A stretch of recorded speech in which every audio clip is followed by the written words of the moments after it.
Now let's start discussing the changes in accounting policies. And in this section, we are going to explore the circumstances that allow companies are allowed to change their accounting policies and the procedures that the company should follow in order to change their accounting policies and the requirement for retroactive application, and finally, the required disclosures. So understanding these aspects is crucial for maintaining transparency in financial reporting. Let's start. Let's start firstly with the circumstances requiring a change in accounting policies. So my question here is your entity free to change your accounting policies from one period to another? The answer here is no, and it is actually a big no. Why? Because the changes may be necessary due to one of the three cases or three situations as stated in IAS number 8. First case or situation, when there is a new accounting standard. So if there is a new accounting standard issued by the International Accounting Standard Board, then we have to apply this new standard and change our accounting policies and apply the new standard issued by the board. So this is the situation. Let's take an example. IFRS 15 related to the revenue recognition issued and applied on 2018. Okay, so it's effectively applied in 2018.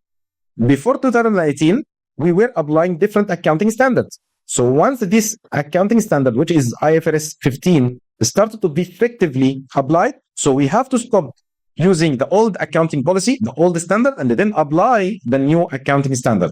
So this is the first situation. The second situation, it is a regulatory requirement.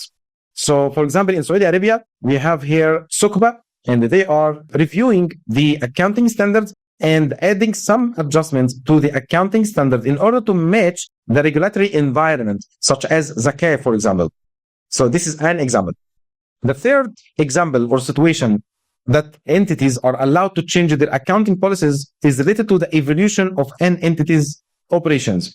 So it would be more relevant for the company to change the accounting policy, so the financial statements will be more relevant.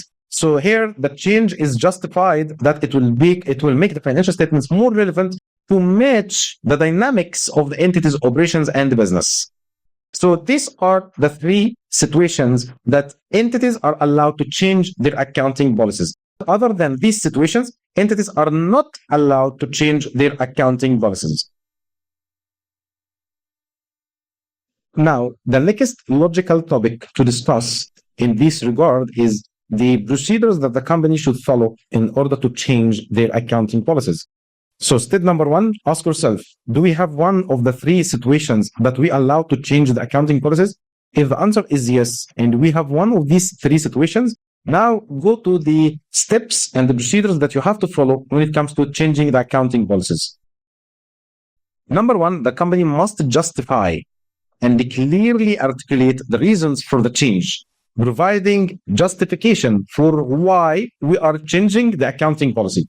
So for instance, a change in revenue recognition methods may be justified by aligning with industry best practices. So this can be an example of justification that the company can provide. If, for example, the accounting policy that the company is applying is not matching with the business evolution, so in this case, the company should change the accounting policy in order to be aligned with the industry best practices.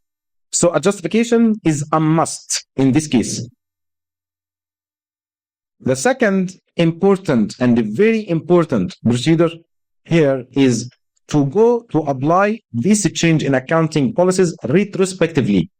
So what does it mean? It means that you have to implement the new policy as if the company was following this policy in the past. And this will require the following. Number A, adjustment of retained earning. So reflect the cumulative effect of the change on the accounting policy on the opening balance of the retained earning in the period of adoption. This means that the company will measure the impact of applying the new policy on the opening balance of the comparative period. And look on the comparative period here, because it recognizes that this cumulative effect on the beginning balance of the retained earning of this comparative period. So let's take an example. We are in 2025 and you decided to change your accounting policy. So what is your comparative reporting period? It's 2024. So go back to 2024 in the opening balance of the retained earning of 2024 and then reflect the cumulative adjustments related to the change in accounting policy. And what will happen for the current period? Regarding the current and the future transactions, the company will apply the new policy. This means that the change impact transactions occurring after the adoption date.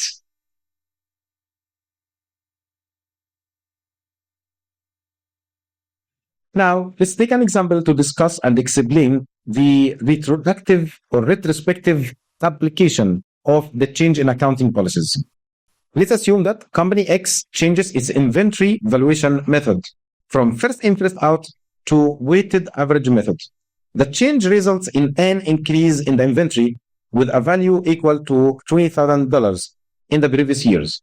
So this means that the cost of goods sold will decrease by the same value in previous years. So this will result in increase in the profit. So how we should do the retrospective application in this case? Retained earning at the beginning of the current year, which is prior to the change, let's assume that it is 500,000. And the cumulative effects of the change in the accounting policy regarding the inventory after tax equal to $20,000. So the adjusted retained earning should equal to $520,000. Now, after doing this adjustment to the opening balance of the retained earning in the comparative period, we have to disclose some information regarding the change here in accounting policies because we did a change in accounting policy, so a disclosure is a must. Number one, we have to clearly state the nature of the change. Why? What happened? What was the change in accounting policies?